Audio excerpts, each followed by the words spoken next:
So let's use a 5 and 10% level of significance to test if there's a proportion of patients who took medication A and had hives after 30 minutes is higher than those that took the medication B and had hives after 30 minutes. So we've identified all of the pertinent information, but I'll just repeat it here. So our sample size 1 is 200. Our sample size 2 is also 200. Our sample proportion 1 is 0.1, and our sample proportion 2 is 0.06. And let's write down our hypotheses. So the null hypothesis is always going to be that the difference in the population proportions equals 0, which, remember, just means that they're the same. There's no difference. And then the alternate, we're going to have a P1 minus P2, and then we're going to choose the symbol that reflects what the words say. So it is saying to test if the proportion of patients who took medication A and had hives is higher. So if medication A is higher, so I'm using P1 to stand for medication A. So that would mean the difference is greater than 0. So that corresponds to P1 greater than P2. Okay. Let's do a check of the conditions for normality. To do that, we need to find our pooled proportion, and so I'm going to just abbreviate that with PP, pooled proportion.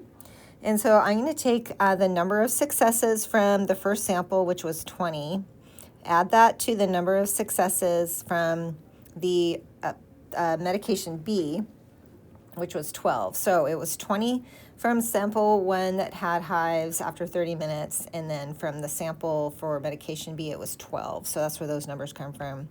And then we're putting that over the sum of the sample sizes. So 200 plus 200. That's going to give us 32 over 400, and that's a pooled proportion of 0.08. So we'll use that to check the conditions. So we take the total sample size, 400, times that pooled proportion of 0.08. That's 32, and that is greater than or equal to 10. And then 400 times 1 minus 0.08. 400 times 0.92, which is 368. Also greater than or equal to 10. So the check works out. So we have both success failure rates work out. And we also saw when we did confidence interval that we have independence because we have random sample and also randomization in which sample members were put into the different medication groups. Okay, so let's look at the next thing, which is doing some calculations. So standard error. All right, so we're going to use the pooled proportion, the square root of the pooled proportion, 0.08, times 1 minus the pooled proportion, so 0.92, times, in parentheses, 1 over first sample size plus 1 over the second sample size. So plug that in the calculator, we're going to get standard error of 0.027. And now we calculate Z. So we are going to take the difference in the sample proportions. So that's 0.1 minus 0.6. And then we subtract the value from the null hypothesis, which is 0. And then that's over the standard error. So let's see, I need to go back and fix my second sample proportion. That should be 0.06. So what we end up with is 0.04 over 0.027, results in a z-value of 1.48. So now calculating the p-value. So as a reminder, we're going to go to our normal table, but let's just do a little picture. So this is where we have to remember to pay attention to what kind of test we have. So because we have a greater than in the alternate hypothesis, that means we're going to have a right-tailed test. So that's telling us the z-value. We're finding the p-value is going to be the area that's shaded to the right. So this area in here is the p-value. It's to the right of our z-value. So this is the z-value of 1.48.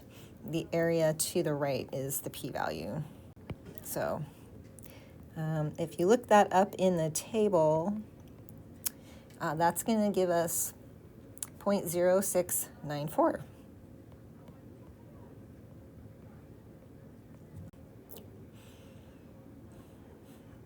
Okay, so let's go through. I'm going to label the steps here. So here was our first step. Our second step was to do the check. Third step was to do the calculation.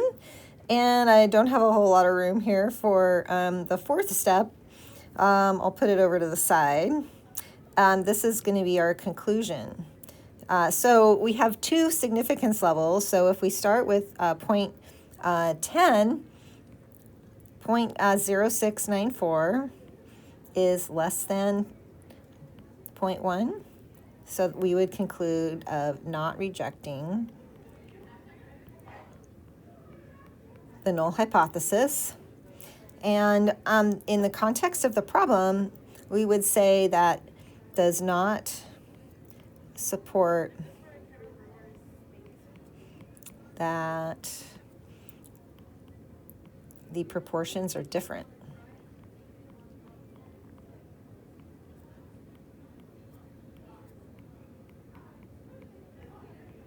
So we're not rejecting the null, which means that they are the same. All right, but if we compare our p-value, 0.0694, to this significance level of 0.05, we are going to reject the null. So this would support that